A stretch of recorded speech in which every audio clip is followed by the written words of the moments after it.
Addition of vectors, ठीक है।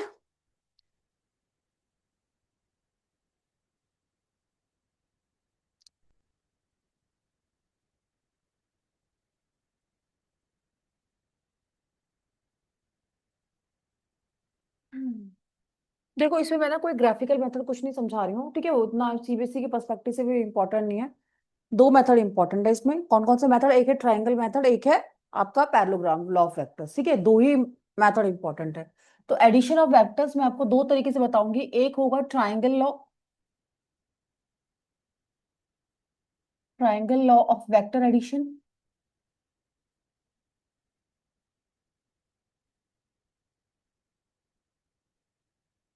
और एक होगा parallelogram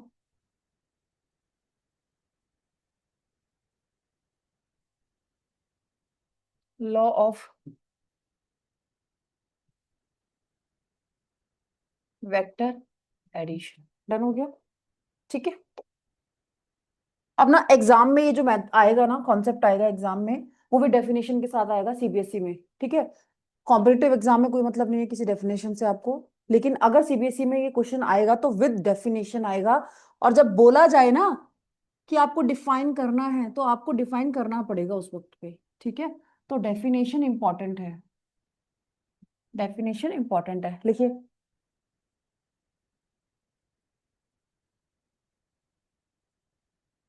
triangle law of vector addition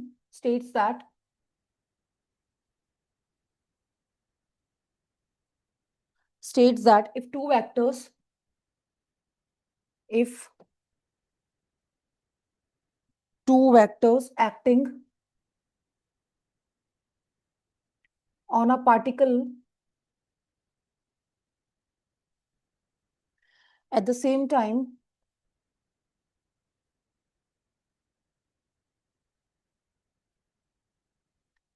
are represented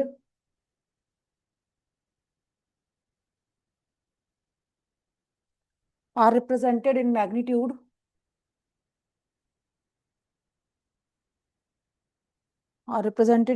and direction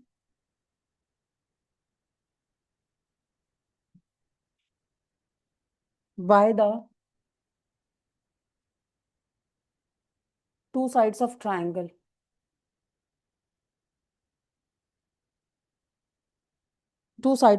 taken in one order, in one order। इसको रोक दो एक बार, देखो बार समझ लो। देखो, triangle of vector addition definition किस तरीके से है? states that if two vectors acting on a particle at the same time are represented in magnitude and direction by the two sides of a triangle taken in one order। ये ध्यान में रखना है, ये लाइन ध्यान में रखनी है। taken in one order, taken in one order कहाँ गया? ये रहा, taken in one order, ठीक है। their resultant vector is represented in the magnitude and direction by the third side of the triangle taken in opposite order। तो अगर मैं बोलूं, अभी मैं दोबारा फर्स्ट स्क्रीन कर दूंगी, डोंट वरी, ठीक है, ठीक है। अगर मैं बोलूं कि बेटा कैसे डिफाइन करोगे आप इसको, तो इन्होंने बोला है कि दो वेक्टर्स हैं अगर ऐसे करके, ए वेक्टर और B vector, taken in one order का मतलब क्या है कि एक ही तरीके से ले जाने हैं। पहले ये ऐसे गया फिर ऐसे गया, साइकिल बन गई ना। तो इसका जो रिजल्टेंट होगा ना, जो आप दो वेक्टर का ऐड करके जो रिजल्टेंट आएगा, वो ये वाली ट्राइंगल की थर्ड साइड होगी, taken in the opposite order. आप पीछे देख सकते हो यहां पर क्या लिखा हुआ है, ये देखो। Their resultant of vector is represented in the magnitude and direction by the third side of the triangle taken in the opposite order। Opposite order में बनानी है। तो अपोजिट ऑर्डर का मतलब क्या है? अपोजिट ऑर्डर का मतलब है कि अगर दो ट्राइंगल की साइड ऐसे जा रही है तो उसका अपोजिट ऑर्डर तो ये तो होगा नहीं, अपोजिट वाला तो ऐसे बनेगा ना। बात समझ रहे हो? ठीक है। ऐसे ऐसे और ऐसे होना था, सेम ऑर्डर तो यही होता है, लेकिन हमें तो ट्राइंगल की तीसरी साइड अपोजिट ऑर्डर में बनानी है। तो ये क्या है? आपका बी वेक्टर है, और ये क्या है? आपका रिजल्टेंट है, जिसको आप क्या बोल रहे हो? ए वेक्टर प्लस में बी वेक्टर। इतना समझ में आया? इसको हम क्या बोल रहे हो? ए वेक्टर प्लस में बी वेक्टर। ये ऐड करने के बाद आया है, किसके बाद आया है? ऐड करने के बाद, ठीक है। तो यहां पर हम क्या बोलते हैं कि जो ट्राइंगल लॉ है ना, ट्राइंगल लॉ, आप इसको ये भी बोल सकते हो हेड टू टेल मेथड है भाई। ये क्या है? ये हेड टू टेल मेथड है। ये चीज क्लियर हुई? देखो पहले वेक्टर का हेड है, दूसरे वेक्टर का क्या है? टेल है। यहीं पर ही अगर मैं बात करूं ना किसकी, पैरेललोग्राम वेक्टर एडिशन की, तो इसमें बोला हुआ है कि जो दो वेक्टर्स है ना, दो वेक्टर्स, देखो यहाँ पे पहले फर्स्ट आपको दिखा देती हूँ। पैरेललोग्राम लॉ वेक्टर में it states that if two vectors acting on a particle at the same time are the represented in magnitude and the direction of the, ये क्या लिखा है मैंने, two adjacent, two adjacent sides, ठीक है, two adjacent sides of a parallelogram drawn from a point, इसका मतलब क्या है कि अगर दो वेक्टर्स हैं आपके पास, ए वेक्टर ये रहा, और ये जो बी वेक्टर आप यहां पर उठा के रखे हो ना, डायरेक्शन से चेंज मत करो, इसको एज इट इज उठा के यहाँ पे रख दो, तो भी तो डायरेक्शन सेम ही है ना। मेरे पास दो वेक्टर थे बेटा, एक ये वेक्टर था ए वेक्टर, और एक मेरे पास ये था बी वेक्टर। इन दोनों को मेरे को क्या करना है, दोनों का मेरे को क्या करना है, एडिशन करना है। एक बार करना है ट्रायंगल ऑफ वेक्टर एडिशन से, और एक बार करना है मेरे को parallelogram law vector addition. Answer same आएगा, आप चाहे किसी से भी कर लो, और आपको डायरेक्शन चेंज नहीं करनी है। इस वेक्टर को मैंने एज इट इज यहां पुट करा, इस वेक्टर को मैंने यहां पुट करा, क्योंकि ट्रायंगल लॉ क्या कहता है, हेड टू टेल मेथड, लेकिन ये होता है टेल टू टेल मेथड। इस वेक्टर को यहां पे पुट कर दो, तो इस वेक्टर को यहां पे पुट कर दो, ऐसे करके। ये रहा, ये है आपका बी वेक्टर। तो ये कहलाएगा आपका adjacent two sides of the parallelogram. अगर मैं कंप्लीट करूं पैरेललोग्राम को इस तरीके से कि देखो बेटा, ये एक और साइड और ये एक और साइड मैंने कंप्लीट कर दी, है ना, कर दी कंप्लीट। इसका डायरेक्शन नहीं चेंज करना है, ये ऐसे है और ये वाला वेक्टर ऐसे है, तो अगर वो बी वेक्टर है तो बेटा ये भी तो बी वेक्टर हुआ। डन। अगर ये ए वेक्टर है तो ये भी ए वेक्टर ही हुआ। ये चीज समझ में आई बेटा? ठीक है।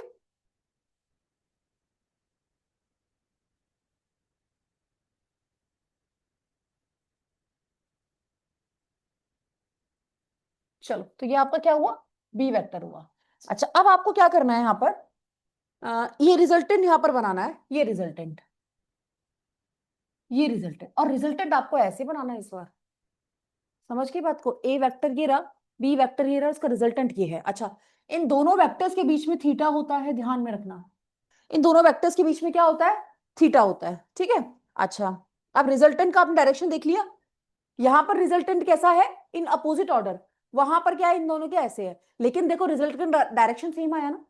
और ये भी जो होगा ना, ये रिजल्टेंट भी जो होगा, ये रिजल्टेंट भी आपको क्या देगा, एडिशन ही देगा, ए प्लस बी वेक्टर। ये क्या देगा आपको, एडिशन देगा, ए प्लस में बी वेक्टर। ये चीज समझ में आई? अच्छा, इसी मेथड को हम कहते हैं, जो आपका पैरेललोग्राम मेथड होता है ना, ये आपका टेल टू टेल मेथड कहलाता है, टेल टू टेल मेथड। अच्छा, एक बात और, जो ये रिजल्टेंट होता है ना, इसमें बड़ा पूछा जाता है कि जो रिजल्टेंट बना है वो ए वेक्टर से कितने एंगल की दूरी पर है, बहुत पूछा जाता है। तो इसको आप अल्फा मानते हो, यहाँ पर क्या मानते हो, अल्फा। ये आएगा यहाँ पे डेरिवेशन में, हम करवाएंगे इसकी बात, ठीक है। तो ये आएगी बात, क्लियर है? अच्छा, इसको सॉल्व करने के बाद, बस अभी लिख रही हूँ, डिराइव मैं भी करवाऊंगी थोड़ी देर में। इसको जब आप सॉल्व करते हो ना बेटा, रिजल्टेंट की वैल्यू दो वेक्टर्स को जब आप ऐड करते हो, इस रिजल्टेंट की वैल्यू आने वाली है ये, ए का स्क्वायर प्लस बी का square plus 2ab cos theta. ये थीटा क्या है, दो वेक्टर्स के बीच का एंगल।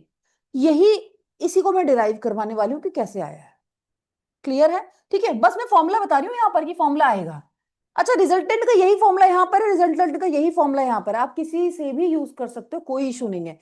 यहाँ पर भी रिजल्टेंट आपका यही आना है। हम ट्राइंगल मेथड कभी यूज नहीं करते हैं, बस हाँ एग्जाम में पूछा जाता है डिफाइन ट्राइंगल मेथड, और इसको किस तरीके से एग्जीक्यूट करा जाता है वो मैंने बता दिया, ऐसे करा जाता है। क्वेश्चन कभी ट्राइंगल मेथड पे नहीं आएगा, अगर आएगा तो ठीक है, दो वेक्टर दे दिया जाएगा। ठीक है, आर वेक्टर आपका क्या है, ये हो गया, ए का स्क्वायर प्लस बी का square plus 2ab cos theta. किसी में लगाओ, कोई कोई प्रॉब्लम नहीं है। देखो जरा एग्जाम्पल अगर मैं बोलूं, एग्जाम्पल कि मेरे को रिजल्टेंट बना के दिखा दो, अगर मैं आपको दो वेक्टर यहाँ पे दे रही हूँ, दो वेक्टर कौन कौन से दे रही हूँ, मान लो बी वेक्टर ये दे दिया, ठीक है, और एक मैंने ए वेक्टर ये दे दिया। मैं बोल रही हूँ कि बेटा मुझे रिजल्टेंट बना के दिखा दो, क्या बना के दिखा दो, रिजल्टेंट। तो ठीक है, रिजल्टेंट बना लेते हैं।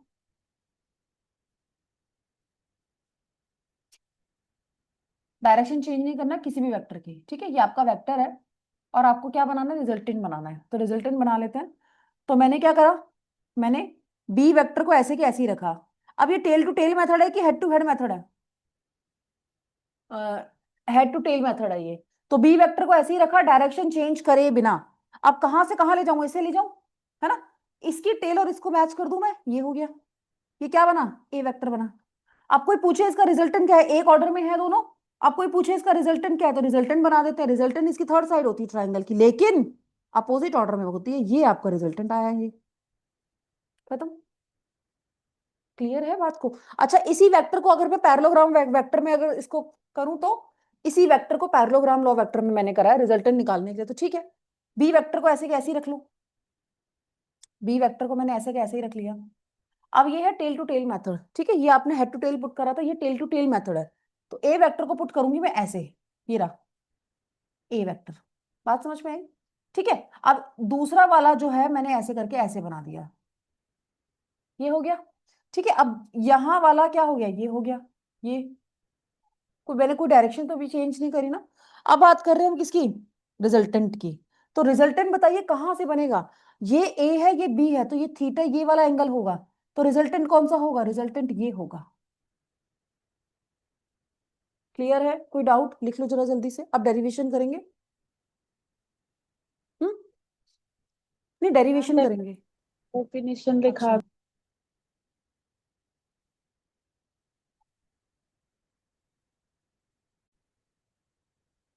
डन। ठीक है, तो अब क्या करना है, डेरिवेशन करनी है, इसी फॉर्मूला को डिराइव करते हैं कि कैसे आया है। डन हो गया, चलो।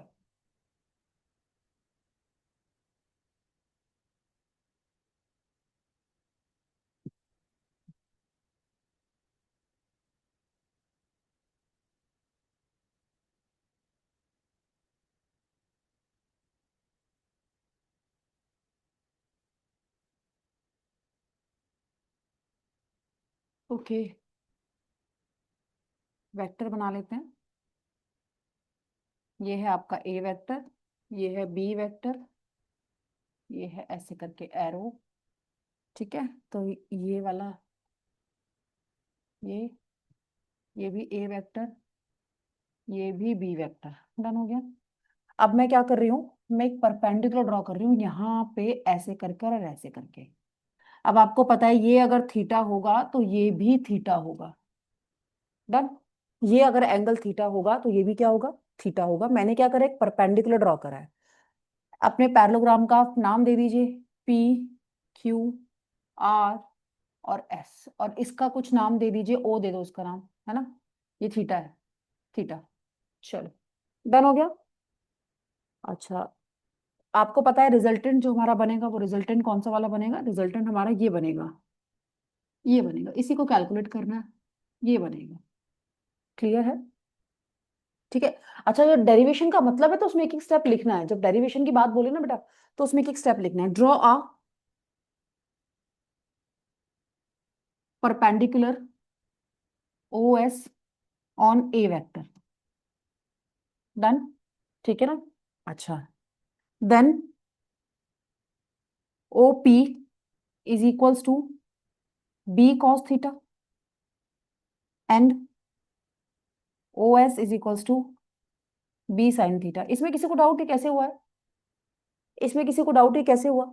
ये वाला बी वेक्टर है, बी वेक्टर को मैं रिजॉल्व करूंगी तो थीटा के साथ वाला क्या बन जाता है, बी कॉस थीटा, और परपेंडिकुलर साइड क्या बन जाती है, ये बन जाती है। फिर भी अगर डाउट है, देखो मैं दोबारा कर देती हूँ, कोई बात नहीं, है ना, मैंने वैसे डायरेक्टली लिख दिया है भाई, लेकिन इतना आपको आना चाहिए, 11th क्लास में आप लोग हो गए हो तो इतना पता होना चाहिए कि अगर बी वेक्टर को रिजॉल्व कर रहे हो तो ये वाली साइड बी कॉस थीटा बनती है और ये वाली बी साइन थीटा। स्टिल आप लोगों के लिए स्टेप कर देती हूँ, कॉस थीटा और ये साइन थीटा। ठीक है, चलो बताओ साइन थीटा क्या होता है, परपेंडिकुलर अपॉन में हाइपोटेन्यूज होता है, परपेंडिकुलर अपॉन में हाइपोटेन्यूज होता है। कॉस थीटा क्या होता है, बेस अपॉन में हाइपोटेन्यूज होता है। तो बेस क्या है, बेस ओपी है, और हाइपोटेन्यूज क्या है, हाइपोटेन्यूज बी वेक्टर है। ठीक है, बी वेक्टर है। अब यहाँ पे आपको ये कॉस थीटा है, तो ये दिख तो गया, ओपी क्या हो जाएगा, ओपी क्या हो जाएगा, बी कॉस थीटा। तो इसको मैं क्या लिख सकती हूँ, इसको मैं यहाँ पर लिख सकती हूँ बी कॉस थीटा। इतना समझ में आया? ठीक है। ऐसे ही मैंने यहाँ पे निकाल लिया है, ऐसे ही यहाँ पे निकाल लिया sine theta. Sine theta perpendicular क्या है? परपेंडिकुलर तो निकालना है आपको ओ एस, और हाइपोटेन्यूज क्या है? B vector. तो ओ एस क्या हो जाएगा? ओ एस हो जाएगा बी साइन थीटा। तो इसीलिए इसको अब क्या लिखोगे? बी साइन थीटा लिखोगे। ठीक है, ये आपका हो जाएगा बी साइन थीटा। इतना क्लियर है? ठीक है। अच्छा, अब आपको क्या करना है? इन ट्राइंगल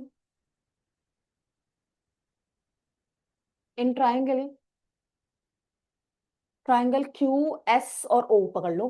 क्यू एस और ओ, इन ट्राइंगल क्यू एस ओ। ठीक है, अब मैं क्या कर रही हूँ? क्यू एस का स्क्वायर, क्यू एस का स्क्वायर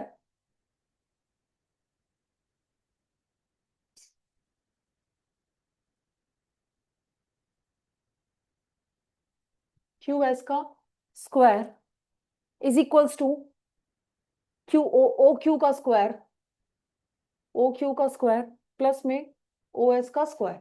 ठीक है। अच्छा, क्यू एस का स्क्वायर तो आर स्क्वायर हो गया, ओ क्यू का स्क्वायर क्या हो गया है? ओ क्यू का स्क्वायर हो गया क्यू पी ओ क्यू, हाँ ओ क्यू। ठीक है, क्यू पी और प्लस में पी ओ, इसका होल स्क्वायर हो गया, और प्लस में ओ एस, ओ एस हो गया आपका ओ एस का स्क्वायर। चलिए अब सबकी वैल्यूज पुट कर लेते हैं। आर स्क्वायर, क्यू पी क्या है? ए वेक्टर, ए प्लस में, और ये क्या है? B cos theta. इस पूरे का ये स्क्वायर करना है, और प्लस में ओ एस क्या है आपका? बी साइन थीटा का स्क्वायर करना है। चलो अब आगे क्या करें? आगे इसको सॉल्व करना है सिर्फ, और कुछ नहीं है। R square is equals to A का स्क्वायर प्लस बी का square plus 2ab cos theta plus में B square sine square theta. सबको सॉल्व कर रही हूँ, और कुछ नहीं किया है, कुछ अलग नहीं किया है। ठीक है, ए का स्क्वायर और प्लस में मैं क्या कर रही हूँ? बी का स्क्वायर बाहर निकाल रही हूँ, और एक मेरे पास बचा है कॉस स्क्वायर थीटा और प्लस में साइन स्क्वायर थीटा, इसको मैंने एक साथ ले लिया है। और प्लस में मेरे पास बचा है 2ab कॉस थीटा, ये बचा है। तो मेरे पास रिजल्टेंट का स्क्वायर क्या बना? ए का स्क्वायर प्लस बी का square plus 2ab cos theta.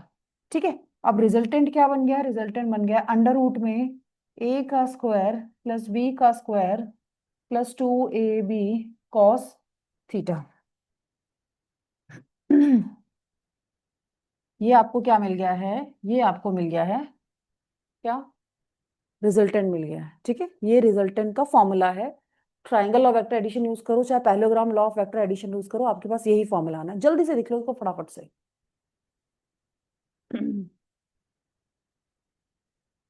लिख लिया? डन। अब क्या करते हैं, इनके कुछ केसेस कर लेते हैं एक बार। ठीक है, चलिए। रिजल्टेंट क्या है हमारे पास? R is equals to under root में ए का स्क्वायर प्लस में बी का square plus 2ab cos theta, ये रिजल्टेंट आया। ठीक है, अब इसी को ना सॉल्व करना है हमें। ठीक है, अब एक टेबल बनेगी, वो टेबल थोड़ा सा ध्यान से बनाते जाना। ठीक है,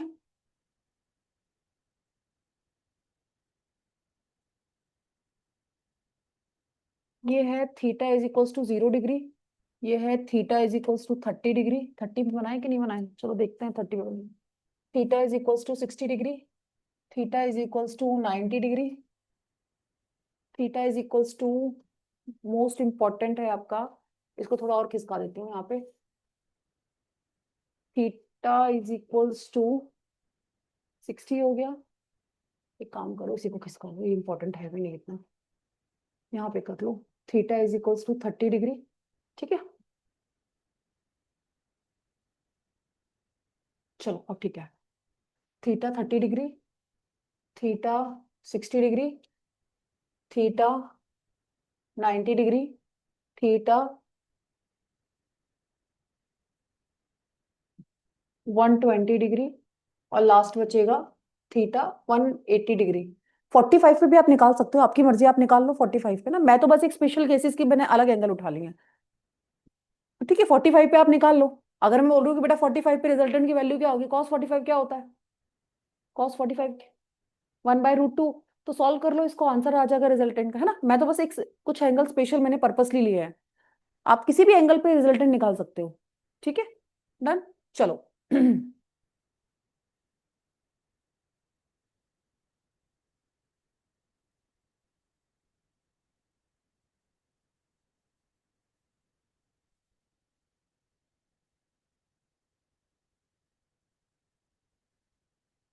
ओके, अब मुझे बताते जाना, थीटा अगर 0 डिग्री है तो थीटा 0 डिग्री, बताओ क्या होगा। तो रिजल्टेंट कितना आ रहा है, रिजल्टेंट आ रहा है यहाँ का, दिख रहा है बेटा साइड का, विजिबल है। ठीक है, हाँ। तो cos 0 कितना हो जाएगा, cos 0 1 हो जाएगा। cos 0 1 हो जाएगा तो आपका जो रिजल्टेंट का फॉर्मूला है वो क्या बन रहा है, ए का स्क्वायर प्लस बी का स्क्वायर प्लस 2ab बन रहा है ना, ये बना है? हाँ, तो रिजल्टेंट कितना बना आपका, अंडर रूट में a प्लस बी का होल का स्क्वायर बन गया। तो ये क्या बन जाएगा, a प्लस बी। तो कोई बोलेगा कि भाई ये रिजल्टेंट आपका क्या कहलाता है, मैक्सिमम कहलाता है, और कितना कहलाता है, a प्लस बी कहलाता है। ये आपको ध्यान में रखना है। ठीक है, रिजल्टेंट मैक्सिमम कितने पर मिल रहा है, जब आपका एंगल कितना है, एंगल कितना है, 0 डिग्री है, उस पे आपको मिल रहा है। अच्छा, मिनिमम कहाँ मिल रहा है, देखो मिनिमम यहाँ मिल रहा है, इस पर मिल रहा है मिनिमम। यहाँ पे आप क्या करिए, r = अंडर रूट में a का स्क्वायर प्लस बी का स्क्वायर प्लस 2ab, और cos 180 कितना होता है, cos 180 -1 होता है, ध्यान में रखना है। ठीक है, cos 180 कितना होता है, -1 होता है, ये प्लीज ध्यान में रखना आप। Done, okay. तो मैंने क्या करा, -1 मैंने यहाँ लगा दिया, ये अंडर रूट का साइन है पूरा का पूरा। तो आपके पास रिजल्टेंट क्या बना, रिजल्टेंट बना a माइनस बी का होल का स्क्वायर बनेगा ये। ठीक है, ये क्या बन जाएगा, देखो ना, a square plus B square -2 भी बन रहा है ये, है ना। तो ये स्क्वायर बन जाएगा, तो ये रिजल्टेंट आपका क्या बन जाएगा, a माइनस बी। और इसी को बोलोगे आप r minimum = a minus B, ये है।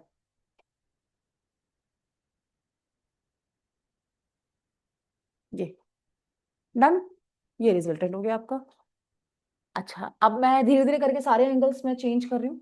30 डिग्री, तो मैंने क्या करा, रिजल्टेंट = ए का स्क्वायर, cos 30 बताइए, ए का स्क्वायर स्क्वायर प्लस 2ab, और cos 30 की होती है वैल्यू √3/2। डन हो गया। तो मेरे पास रिजल्टेंट कितना आया, ए स्क्वायर प्लस बी स्क्वायर, 2 से मैंने 2 उड़ा दिया तो मेरे पास आया प्लस में √3ab, है ना, यही तो होगा। रूट के अंदर रूट है, √3ab। क्लियर है, इसको ऐसे ही लिख के चलो, यहाँ के बाद सॉल्व करना है आंसर कितना आएगा, लेकिन हाँ इसका आगे लिख के कुछ आएगा इस पे, वही हमें सॉल्व करना है एक्चुअली क्या आएगा। ठीक है, चलो। cos 60 कितना होता है, तो r =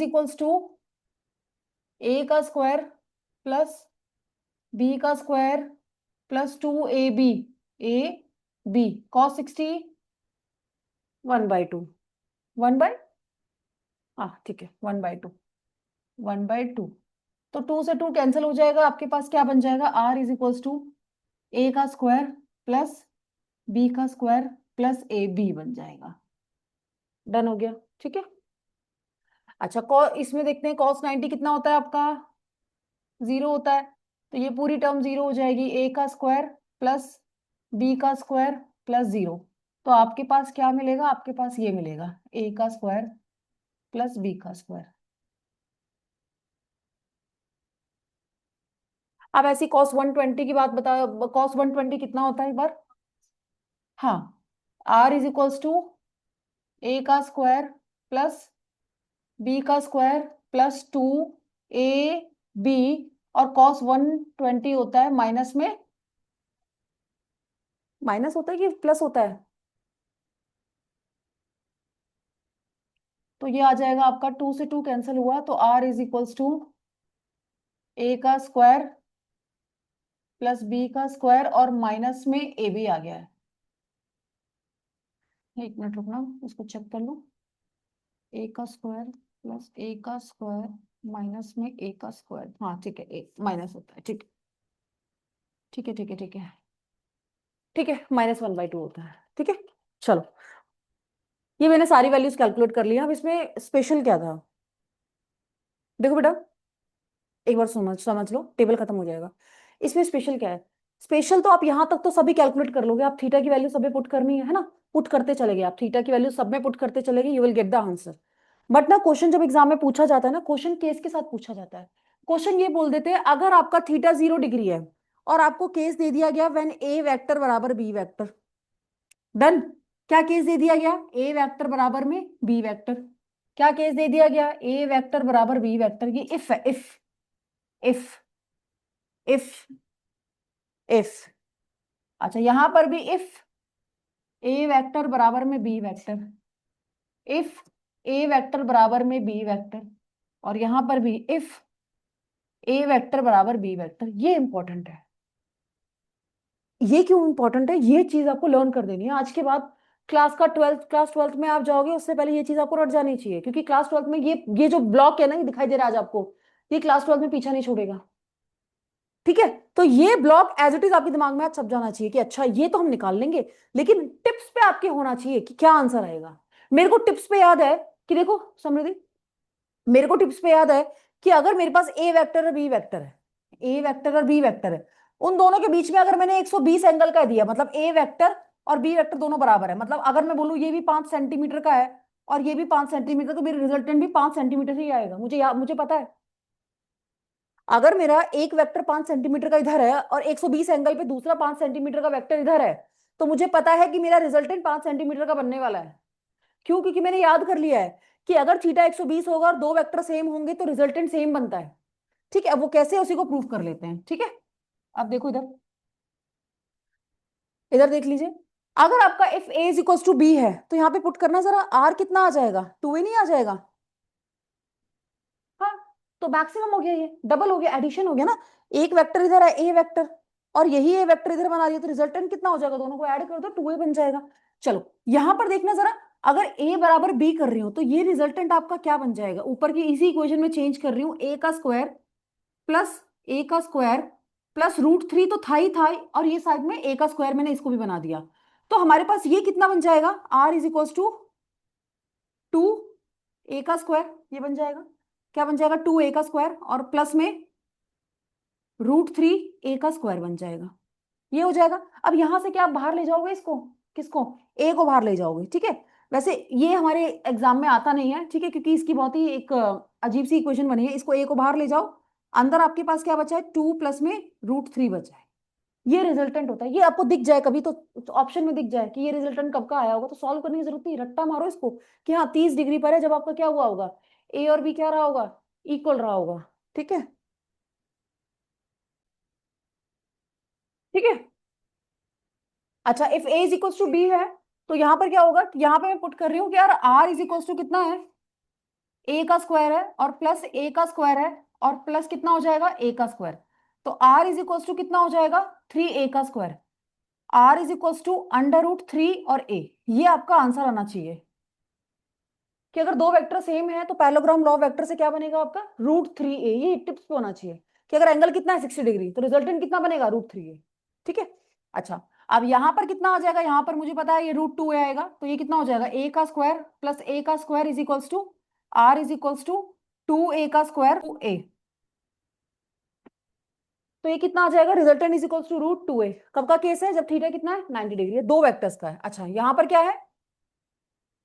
resultant is equals to A का स्क्वायर प्लस ए का स्क्वायर माइनस में ये कितना बन जाएगा? ए पे पुट कर लो इसको भी, ये भी ए का स्क्वायर बन जाएगा, तो एक से एक कट हो गया, तो R is equal to under root में ए का स्क्वायर बचा, तो आर कितना आया? ए ही आया। वही सेम आया जो आपका वेक्टर दिया होगा, दो वेक्टर वही सेम आया। और यहाँ पर क्या आएगा? यहाँ पर जीरो आ जाएगा, रिजल्टेंट क्या आ जाएगा? जीरो आ जाएगा। तो ये चीज नेक्स्ट क्लास में आपके टिप्स पे होनी चाहिए कि हाँ अगर इतना है तो ये आंसर आएगा, इतना है तो ये आंसर आएगा। ठीक है, चलिए आज की क्लास यहाँ पे ओवर करते हैं।